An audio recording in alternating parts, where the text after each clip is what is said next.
Happy morning all. இன்னைக்கு ரொம்ப சிம்பிளான ஒரு மீன் குழம்பு ரெசிபி தான். பச்சை மாங்காய் சேர்த்து கொஞ்சம் வேற மாதிரி ட்ரை பண்ணியிருந்தேன்.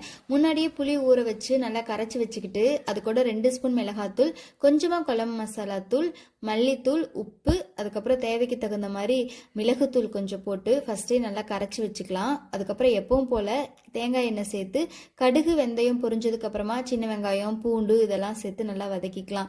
மீன் குழம்பு புளிக்குழம்புக்கெல்லாம் வெந்தயம் சேர்த்துறப்போ டேஸ்ட் வந்து வேற மாதிரி நம்மளுக்கு எடுத்து கொடுக்கும்.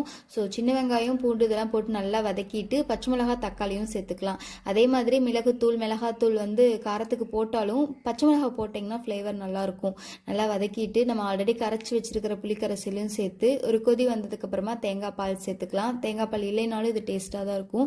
நம்ம மாங்காய் சேர்த்து போகிறதுனால புளி தக்காளி எல்லாம் அதுக்கு தகுந்த மாதிரி முன்னாடியே வந்து பார்த்து சேர்த்துக்கலாம். மீன் போட்டு பச்சை மிளகாய் சேர்த்து நல்லா கொதி வந்ததுக்கப்புறம் ஆஃப் பண்ணிட்டீங்கன்னா மீன் குழம்பு ரெடி ஆகிக்கும். நம்ம நார்மலாக செய்கிறத